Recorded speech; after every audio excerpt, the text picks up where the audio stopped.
बोलो जयकारा बोल मेरे श्री गुरु महाराज की जय। सौभाग्यशाली प्रेमी गुरुमुखों, गुरु साहिब जी कहते हैं निष्काम सेवा करो। आपको जो नाम दिया हुआ है इसका ज़्यादा से ज़्यादा अभ्यास करो और आपके मन में कोई भी सेवा करते हुए अहंकार नहीं आना चाहिए, क्योंकि अहंकार आने से हमारी जो भक्ति है वो नष्ट हो जाती है। जो हमारा खजाना हम जमा कर रहे हैं नाम का, जो अपने साथ लेके जाना है, वो अहंकार से नष्ट हो जाता है। अब देखो, गुरु दरबार में कुछ भगत थे, वो बड़े प्रेम से भजन गाते थे। अब भजन गाते गाते उनको अहंकार हो गया। एक दिन वो गुरुजी को कहते हैं, स्वामी जी कि देखो, हम भजन गाते हैं तो संगत आती है, अगर हम भजन नहीं गाएंगे तो यहाँ संगत कोई नहीं आएगी। गुरुजी ने कहा कोई बात नहीं है, ठीक है। उनको इतना अहंकार हो गया कि वो वहाँ से चले गए। जैसे ही वो चले गए तो उनके शरीर के ऊपर चरम रोग हो गया। अब उन्होंने तो ये सोचा कि हम जाके अपना अलग से शुरू करेंगे। अब वो चरम रोग होने से तो उनके पास कोई भी ना जाए, वो कोई ना गया। वो बहुत ज़्यादा वो दुखी हो गए। जब बहुत परेशान हो गए तो फिर श्री गुरु महाराज जी के चरणों में आ गए, आके माफ़ी मांगी, महाराज हमारे से बहुत बड़ी गलती हो गई है, हमें कृपा करो ताकि हम दोबारा फिर आपका भजन अभ्यास कर सके। फिर श्री गुरु महाराज जी ने उनके ऊपर कृपा की और फिर वो अपना ठीक हो गए और नाम जाप जपते रहे। अब देखो कि अहंकार जो है ये मार देता है। अहंकार, गीता के अंदर भी लिखा है कि देखो, जब तुम अपना भजन करते हो तो सब चीज़ छोड़ दो, मेरे ऊपर छोड़ दो, मेरा काम है देखना उसको। तो जब आप अहंकारवश मैं करते हो तो फिर आपका वो बात नहीं बनती है। तो देखो, एक बार एक गुरुमुख था। अब वो गुरुमुख श्री दरबार में गया और कहने लगा, स्वामी जी मैं पहले बहुत गरीब था, फिर मैं बहुत अमीर हो गया, अब मैं फिर गरीब हो गया हूँ, ये क्या कारण है, मेरे ऊपर दया करो। तब संत महापुरुषों ने फरमाया कि हमारे यहाँ दो भगत थे। अब दोनों के दोनों दरबार की सेवा नहीं करते थे, मनमुख थे। वो उनको बहुत बार बोला कि सेवा करो सेवा करो, बस वो तन से सेवा नहीं करते थे। जब दोनों ने शरीर छोड़ा तो उनको दोनों कबूतर और कबूतरी बन गए। जब कबूतर कबूतरी बन गए तो तब उन्होंने कहा कि देखो, हमने पहले तन से सेवा तो नहीं की, गुरु महाराज जी का हुक्म तो नहीं माना, पर अब तो हम उनका हुक्म मान लें कि उन्होंने कहा है कि सेवा करनी है। तो आपस में बात कर रहे थे कि सेवा जो है कैसे की जाए। उन्होंने कहा सेवा का कोई भाव नहीं होता, सेवा जो होती है मन से होती है, तन से होती है। तो हमें अपने तन से और मन से सेवा करनी है। उन्होंने क्या देखा कि एक घर के अंदर कुछ उन्होंने दाने सुखाने के लिए डाले हुए थे। अब वो दानों में से उन्होंने अपनी चोंच में भरते और जाके गुरु दरबार के लंगर में वो दाने डाल देते। अब डालते डालते उन्होंने डाले। अब वो जो थे बंदे, जो गरीब बंदे थे, उनका जो धन था, दाने थे, उस लंगर में जाने के बाद वो प्रसाद बना, गुरुमुखों के मुंह में पड़ा, तो उससे फिर क्या हुआ कि वो बहुत अमीर हो गए। अब जब बहुत अमीर हो गए तो उन्होंने कहा कि ये पक्षी आके दाना खा जाते हैं, तो ये पक्षियों को रोको।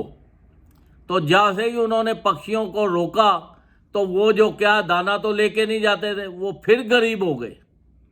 तो इसलिए देखो, जो सेवा है ये तन से भी करो और मन से भी करो, फिर उनको समझ आई, गुरु महाराज जी को माफ़ी मांगी, तो फिर उन्होंने पक्षियों को दाना खिलाना शुरू कर दिया और फिर वो अमीर हो गए। तो ऐसे ही देखो, भगवान को आप थोड़ा सा देते हो तो वो आपको हजारों गुना करके वो आपको वापस लौटाते हैं। ये मत सोचो कि हम गए दरबार में तो हम मत्था टेक रहे हैं तो हमारे घर में कोई कमी आएगी। कमी नहीं आएगी, आपके घर में और ज़्यादा बरकत आ जाएगी। अब द्रौपदी को देखो, उसने अपनी साड़ी फाड़ कर थोड़ी सी उसमें से कतरन निकाल के भगवान की उंगली के ऊपर बांध दी। अब उसका देखो उसको कितना फल मिला। वक़्त आने के ऊपर उसको सहस्त्रों साड़ियाँ मिल गई।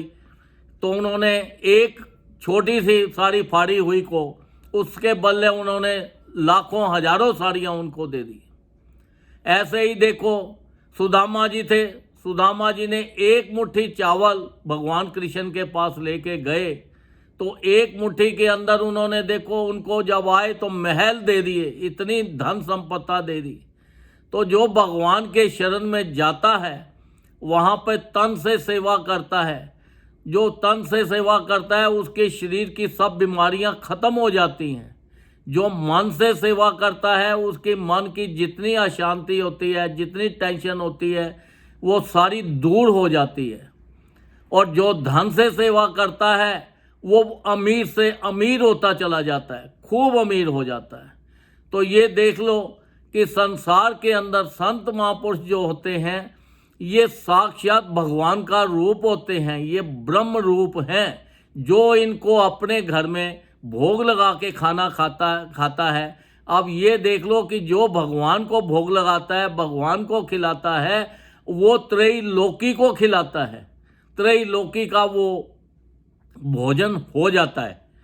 तो आप देखो कितने खुश नसीब हो कि आप सारे भगत लोग अपने घरों में गुरु महाराज जी को भोग लगा के तो फिर आप खाना खाते हो। तो ऐसे ही देखो, एक बार दुर्वासा ऋषि जी आए तो उन्होंने कहा कि भाई द्रौपदी को, पांडवों को बोला कि देखो हमें तो लंगर खाना है तो हम नदी के किनारे जा रहे हैं, तो नहा के आते हैं, तो इतने में आप लंगर तैयार करो। अब वो तो सारे वन में थे, उनके पास तो था कुछ नहीं, बड़े परेशान हो गए। भगवान कृष्ण ने उनके पतीले से एक चावल का दाना खाया और एक चावल का दाना खाने से दुर्वासा ऋषि और उनके सारे शिष्य सबका पेट भर गया।